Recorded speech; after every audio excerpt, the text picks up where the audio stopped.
আমরা অনেকেই জানি না স্নায়ু বা নার্ভ আমাদের শরীরে ঠিক কতটা গুরুত্বপূর্ণ ভূমিকা পালন করে। আমাদের শরীরের প্রত্যেকটা মাইক্রো সেকেন্ডে যে সেন্সেশন বা অনুভূতি আছে, সেই সব অনুভূতিগুলিকে আমাদের ব্রেন বা মস্তিষ্ক পর্যন্ত পৌঁছে দেওয়া আমাদের নার্ভ বা স্নায়ুর মূল কাজ। এই যে আমাদের হাসি, কান্না, দুঃখ, বেদনা, যন্ত্রণা আমাদের শরীরের প্রত্যেকটা অঙ্গ প্রত্যঙ্গের সঞ্চালন। যেমন আপনি রাতে ঘুমাচ্ছেন, আপনার হাতের মধ্যে কোনো মশা বা কীটপতঙ্গ বসলো এবং সেটা কামড়ালো বা বাইট করলো, আপনি কিন্তু অন্য হাত দিয়ে সেই মশাটাকে সরানোর চেষ্টা করবেন বা মারার চেষ্টা করবেন।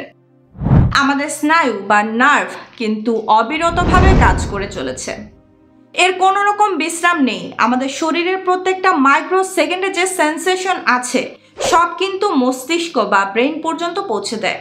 এই স্নায়ু বা স্নায়ুতন্ত্র অর্থাৎ নার্ভাস সিস্টেম, এটাকে আমরা সিস্টেম কেন বলছি? কারণ এতে অনেকগুলো জিনিস একসঙ্গে জুড়ে আছে। যেমন কম্পিউটারের সিস্টেম, আপনি যদি কম্পিউটারের মাউসটাকে খুলে নেন বা কিবোর্ডকে খুলে নেন, সেক্ষেত্রে কিন্তু আপনি আপনার কাজ করতে পারবেন না। যেমন আমাদের বাড়িতে যে বৈদ্যুতিক ওয়্যারিং করা থাকে, সেই ওয়্যারিংয়ের কোনো তার যদি কেটে যায় বা সেই জায়গা ছিঁড়ে যায় বা দুর্বল হয়ে যায়, সেই তারের সঙ্গে যেসব অ্যাপ্লায়েন্সগুলো যুক্ত আছে, মানে যেসব যন্ত্রপাতিগুলোর সংযোগ আছে, সেগুলো কিন্তু চলবে না বা জ্বলবে না। তেমনি আমরা যদি কোনো কাজকে ফোকাস বা অ্যাটেনশনের সঙ্গে করি, আমরা যদি মাথা লাগিয়ে কাজটাকে মনোযোগ সহকারে করি, সেই সমস্ত ক্ষেত্রেও কিন্তু আমাদের স্নায়ু বা স্নায়ুতন্ত্রের গুরুত্বপূর্ণ ভূমিকা আছে। এবং যখন এই স্নায়ু বা স্নায়ুতন্ত্র দুর্বল হয়ে যাবে বা কমজোর হয়ে যাবে, তখন কিন্তু আমাদের শরীরে নানা রকম সমস্যার সূত্রপাত হবে এবং এই সমস্যাগুলো ধীরে ধীরে আমাদের শরীরে দেখা দেবে। যেমন হাত পায়ের মধ্যে অবশ অনুভূতি, ঝিনঝিন করা বা জ্বলন, জ্বালা পোড়া অনুভূতি বা হাত পায়ের মধ্যে সূচ বা কাঁটা ফোটানোর মতো ব্যথা। এই যে সিমটমস বা লক্ষণগুলো আছে, সবগুলো মিলে কিন্তু একসঙ্গে আপনার শরীরের নিউরোপ্যাথির সমস্যা তৈরি করবে। আর এই সব নিউরোপ্যাথির সমস্যা কিন্তু ধীরে ধীরে আপনাকে এমন একটা পর্যায়ে নিয়ে যাবে যখন আপনার মধ্যে ভ্রম তৈরি হবে বা ডিমেনশিয়া, অ্যালজাইমার ডিজিজ, মুড সুইংয়ের মতো সমস্যা হবে, ডিপ্রেশনের সমস্যাও হবে, সঙ্গে রাত্রিবেলা অনিদ্রার সমস্যাও এর সঙ্গে উড়ে এসে জুড়ে বসবে। আরও কিছু সিমটমস আছে, যেমন হাত পা কাঁপার সমস্যা, কোনো কাজে মনোযোগ দিতে না পারা, ফোকাস বা অ্যাটেনশনটাকে ঠিক বিন্দুতে না রাখতে পারা। এই যে সমস্যাগুলো আছে সবই কিন্তু আমাদের নার্ভাস সিস্টেম বা স্নায়ুতন্ত্র বা গোলযোগের ফলেও হতে দেখা যায়। তাই আমাদের নার্ভাস সিস্টেম বা স্নায়ুতন্ত্রের যে কমজোরি বা দুর্বলতা আছে, সেটাকে কিন্তু সঠিকভাবে পুষ্টির মাধ্যমে পূরণ করা অত্যন্ত জরুরি। আর আমাদের স্নায়ুতন্ত্রের দুর্বলতাকে কোনো মেডিসিন কিন্তু সঠিকভাবে দূর করতে পারে না। দূর করতে পারে কিছু ভিটামিন। আজকে এই ভিডিওর মাধ্যমে 4টি গুরুত্বপূর্ণ ভিটামিনের কথা বলবো এবং এই 4টি গুরুত্বপূর্ণ ভিটামিন আপনার নার্ভাস সিস্টেমের জন্য এতটাই মহত্বপূর্ণ, যদি আপনার খাবার দাবারে আপনি চেঞ্জেসের মাধ্যমে, অর্থাৎ সেই সব খাবার দাবার থেকে এই ভিটামিনগুলোকে আপনি ইনটেক বা গ্রহণ করতে পারেন, তাহলে কিন্তু আপনার নার্ভাস সিস্টেমের যে কমজোরি বা দুর্বলতা আছে, সঙ্গে এই যে লক্ষণগুলো আছে, এই সব সমস্যা থেকে ইনশাল্লাহ আপনি কিন্তু 100% মানে 100% মুক্তি পাবেন, উইদাউট এনি মেডিসিন, অর্থাৎ কোনো রকম ঔষধ ছাড়াই। আসসালামু আলাইকুম, hello friends, welcome to healthy style. To know how to healthy in everyday, please subscribe our channel. আমাদের উদ্দেশ্য আপনি থাকুন হেলদি সব সময়। আজ আপনাদের এই 4টি গুরুত্বপূর্ণ ভিটামিনকে অবশ্যই চিনে নিতে হবে, বুঝে নিতে হবে এবং যে খাবার দাবারগুলোর কথা বলবো সেইগুলোকে আপনার ডেইলি লাইফে অবশ্যই অ্যাড করতে হবে যদি আপনি নার্ভের সমস্যা থেকে সম্পূর্ণভাবে মুক্তি পেতে চান। নাম্বার 1 ভিটামিন হলো ভিটামিন B1 অর্থাৎ থায়ামিন। ভিটামিন B1 এর অভাবে নিউরোপ্যাথি সমস্যা হতে দেখা যায়। কি কি লক্ষণ বা সিমটম দেখা দেবে যখন আপনার শরীরে ভিটামিন B1 বা থায়ামিনের ঘাটতি হবে? 1 নম্বর হচ্ছে হাত পায়ের মধ্যে অবশ অনুভূতি, ঝিমঝিম ভাব, জ্বলন বা জ্বালা পোড়ার অনুভূতি, অনেক সময় ভ্রম হতে দেখা যায়। অর্থাৎ বলে না যে মানুষের মধ্যে ভ্রম হয়েছে, সে সোজাভাবে দাঁড়াতে পারছে না, শরীরের মধ্যে একটা টলমল অনুভূতি, হাত পা কাঁপার অনুভূতি, দুর্বলতা, বিশেষ করে পেশির দুর্বলতা। বেরি নামে থায়ামিনের অভাবে পুষ্টিজনিত এক ধরনের রোগ আছে। এই ধরনের রোগ হতে দেখা যায়। এই ভিটামিন B1-এর অভাবে মানুষের মধ্যে ডিপ্রেশন, মুড সুইং হতে দেখা যায় বা সব সময় বিরক্তি ভাবের মতো সমস্যা আসতে দেখা যায়।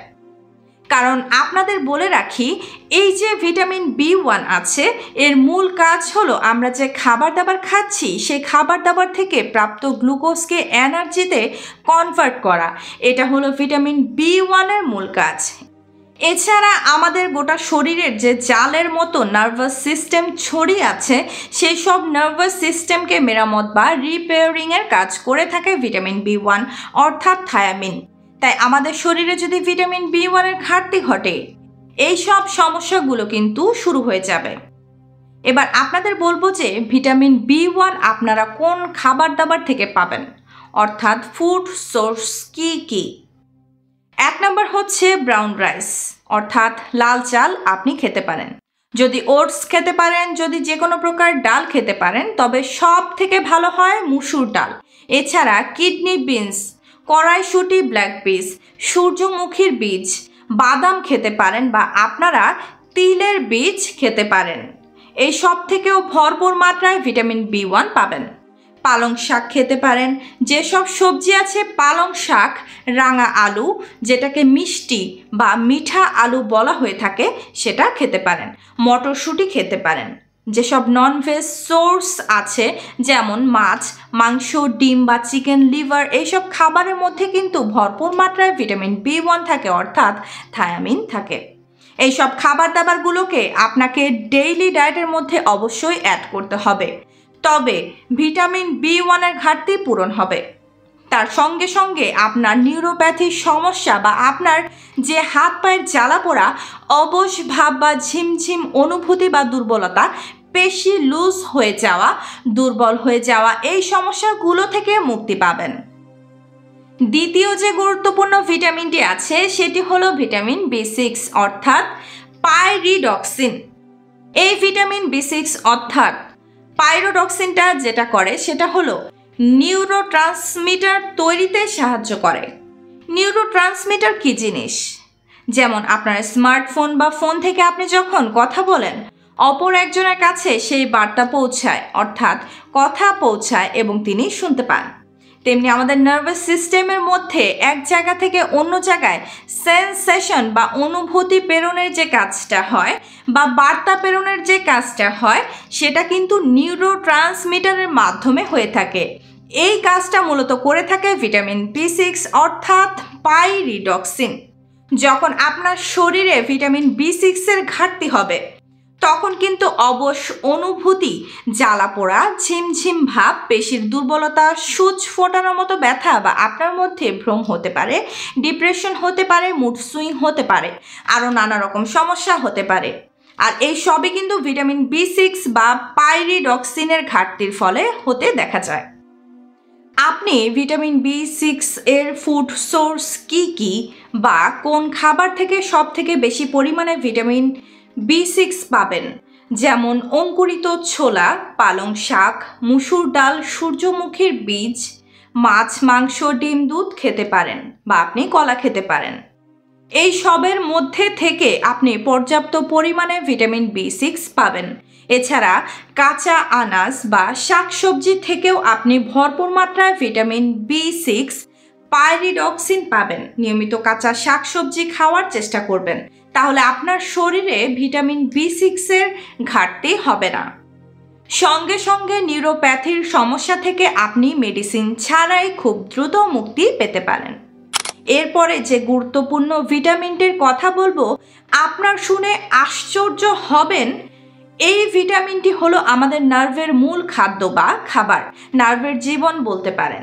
সেটি হলো ভিটামিন B12 অর্থাৎ কোবালামিন, যেটাকে সায়ানোকোবালামিনও বলা হয়ে থাকে।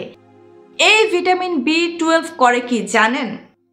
আমাদের প্রত্যেকটা নার্ভের উপরে একটি করে চাদর থাকে, যেমন কারেন্ট বা বৈদ্যুতিক তারের উপর একটি করে রাবারের চাদর চড়ানো থাকে, তেমনি আমাদের নার্ভের উপরে একটি করে আস্তরণ বা চাদর চড়ানো থাকে, যেগুলোকে মায়েলিন সিদ বলা হয়ে থাকে। এই মায়েলিন সিদ যদি কোনো কারণে দুর্বল হয়ে যায় বা নষ্ট হয়ে যায়, নার্ভাস সিস্টেম কাজ করা বন্ধ করে দেয়।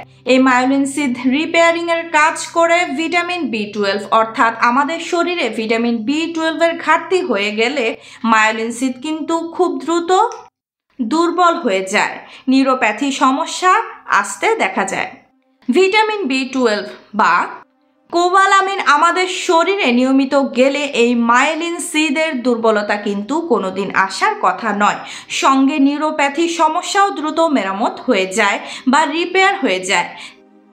তাই আমাদের ভিটামিন B12 সমৃদ্ধ যেসব খাবার দাবার আছে সেগুলোকে নিয়মিত খাওয়া জরুরি। আর ভিটামিন B12 এর মূল ফুড সোর্স বা খাদ্য উৎস বা যে খাবার থেকে আমরা প্রচুর পরিমাণে পাবো সেইগুলি হলো দুধ, দই, পনির, সয়াবিন। সব থেকে গুরুত্বপূর্ণ হলো মাছ, মাংস, ডিম, চিকেন লিভার বা মুরগির কলিজা। এই যে খাবার দাবারগুলো আছে বা যে কোনো non veg product, sea food মানে সামুদ্রিক মাছ, বড় সাইজের তৈলাক্ত মাছ যে মাছগুলো আছে যেমন টুনা, সার্ডিন, স্যালমন বা সামুদ্রিক যে কোনো মাছ থেকে আপনারা যেমন পর্যাপ্ত পরিমাণে কোবালামিন অর্থাৎ ভিটামিন B12 পাবেন, তেমনি পাবেন ওমেগা 3 ফ্যাটি অ্যাসিড, যেগুলো আমাদের নার্ভাস সিস্টেমকে খুবই স্ট্রং এবং মজবুত রাখতে সাহায্য করবে। শুধু মেডিসিন খেলেই হবে না, এই যে খাবারের উৎসগুলো আছে এগুলোকে ফলো করতে হবে। এগুলোর মাধ্যমে আপনি নিউরোপ্যাথি সমস্যা থেকে ধীরে ধীরে খুব দ্রুত মুক্তি পেয়ে যাবেন, যেগুলো আপনার মেডিসিনও করতে পারবে না। 4 নাম্বার যে ভিটামিনটির কথা বলবো সেটি হলো ভিটামিন ই। এই ভিটামিন ইও আমাদের নার্ভের জন্য খুবই গুরুত্বপূর্ণ। এটি এক প্রকার পাওয়ারফুল অ্যান্টিঅক্সিডেন্ট হয়ে থাকে। ভিটামিন ই এর ঘাটতি হলে আমাদের শরীরে অক্সিডেটিভ স্ট্রেস তৈরি হয়। অক্সিডেটিভ স্ট্রেসের কারণে আমাদের নার্ভের যে সেল বা কোষগুলো আছে সেগুলো ধীরে ধীরে ড্যামেজ হতে থাকে। এক কথায় অক্সিডেটিভ ড্যামেজ হতে দেখা যায়। আমাদের চোখের দৃষ্টি শক্তির সমস্যা হতে পারে, আমাদের চুল ঝরে যেতে পারে বা পড়ে যেতে পারে, আমাদের স্কিনের মধ্যে নানা রকম রোগ দেখা দিতে পারে, অথবা আমাদের স্কিন ডিজিজ আসতে দেখা যায়। ত্বকের মধ্যে রুক্ষতা দেখা দেয়, চামড়া ফ্যাকাশে হয়ে যাওয়া সহ ইত্যাদি নানা ধরনের সমস্যা হতে দেখা যায়। আর এই যে সমস্যাগুলো হয় এগুলো কিন্তু ভিটামিন ই এর অভাবে হয়। আমাদের শরীরের ইমিউন সিস্টেমকে ধরে রাখার মূল উৎস হলো ভিটামিন ই। এটা আমাদের শরীরে কমে গেলে আমাদের রোগ প্রতিরোধ ক্ষমতা বা ইমিউনিটি পাওয়ার কমে যাবে। আর ইমিউনিটি পাওয়ার কমে গেলে কিন্তু আমাদের নার্ভাস সিস্টেম দুর্বল হতে বাধ্য, নার্ভের নানা রকম রোগ হতে বাধ্য। তাই ভিটামিন ই কিন্তু আমাদের প্রতিদিন খেতে হবে, তবে সেটা ভিটামিন ই ক্যাপসুলের পরিবর্তে ফুড সোর্স থেকে ভিটামিন ই নেওয়ার চেষ্টা করবেন। আমাদের শরীর অ্যান্টিঅক্সিডেন্টে পরিপূর্ণ হয়ে যাবে, যেগুলো আমাদের নার্ভের ড্যামেজ থেকে আমাদের বাঁচাবে। আর ভিটামিন ই আপনারা সব থেকে বেশি পরিমাণে পাবেন পালং শাক, ব্রোকলি, অ্যাভোকাডো, সূর্যমুখী বীজ, বাদাম এবং গ্রিন লিপি ভেজিটেবল অর্থাৎ যে কোনো প্রকার সবুজ শাকসবজি। এছাড়া সমস্ত প্রকার ফল থেকে আপনারা ভিটামিন ই প্রচুর পরিমাণে পাবেন। পাতিলেবু খেতে পারেন, কমলা লেবু খেতে পারেন, অর্থাৎ সাইট্রাস জাতীয় যে কোনো ফলই আপনি খেতে পারেন। সাইট্রাস জাতীয় ফলে ভিটামিন সি এর পাশাপাশি পর্যাপ্ত পরিমাণে ভিটামিন ইও কিন্তু থাকে। আর এই ভিটামিন ই এর চাহিদা যখন আমাদের শরীরে পূর্ণ হবে তখন কিন্তু আমাদের নার্ভাস সিস্টেমের রোগগুলো ধীরে ধীরে সারবে। আমাদের শরীরে অক্সিডেটিভ ড্যামেজ আর হবে না, সেল ড্যামেজ হবে না, নার্ভাস সিস্টেমের যে দুর্বলতা আছে সেগুলো ধীরে ধীরে সেরে যাবে। তবে সবথেকে গুরুত্বপূর্ণ বিষয় হচ্ছে যখন আপনার নার্ভের যে কোনো প্রকার ডিজিজ হতে হচ্ছে সেটা আসলেই নার্ভের ডিজিজ কিনা বা রোগ কিনা সেটা জানার জন্য অবশ্যই আপনাকে একজন ডাক্তার বা ফিজিশিয়ানের কাছে যাওয়া অত্যন্ত জরুরি। এবং মেডিকেল ডায়াগনোসিস করা অত্যন্ত জরুরি। রোগের রুট বা গোড়া পর্যন্ত যাওয়া খুবই দরকারি এবং সেটা নিউরোলজিক্যাল ডিজিজ বা নিউরোপ্যাথি রোগ কিনা অবশ্যই জানতে হবে এবং ডিটেক্ট করে বা শনাক্ত করে আপনি চিকিৎসকের পরামর্শ মতো মেডিসিন নিতে পারেন। সঙ্গে এই যে ভিটামিন সমৃদ্ধ খাবার দাবারগুলো আছে, যে 4টি ভিটামিনের কথা বললাম, যেমন vitamin B1, vitamin B6, vitamin B12 এবং ভিটামিন ই, এই খাবার দাবারগুলোকে আপনি আপনার ডেইলি ডায়েটের মধ্যে ফলো করুন বা অ্যাড করুন। ইনশাল্লাহ আপনি নিউরোপ্যাথি যে কোনো সমস্যা থেকে মুক্তি পাবেন কোনো রকম ওষুধ ছাড়াই। আশা করি ভিডিওটি আপনাদের ভালো লেগেছে, ইনফরমেটিভ লেগেছে। যদি ভালো লেগে থাকে তাহলে অবশ্যই ভিডিওটিকে লাইক করবেন। এখনো পর্যন্ত যদি আমাদের হেলদি স্টাইল ইউটিউব চ্যানেল আপনারা সাবস্ক্রাইব না করে থাকেন তাহলে অবশ্যই চ্যানেলটিকে সাবস্ক্রাইব করে পাশে থাকা বেল আইকনে প্রেস করে রাখার অনুরোধ রইল। ইনশাল্লাহ খুব শীঘ্রই দেখা হচ্ছে এই রকম ইনফরমেটিভ এবং স্বাস্থ্য উপকারী ভিডিওর সাথে। ততক্ষণ নিজেদের খেয়াল রাখবেন। আপনাদের সুস্থতা এবং দীর্ঘায়ু কামনা করছি। আল্লাহ হাফেজ।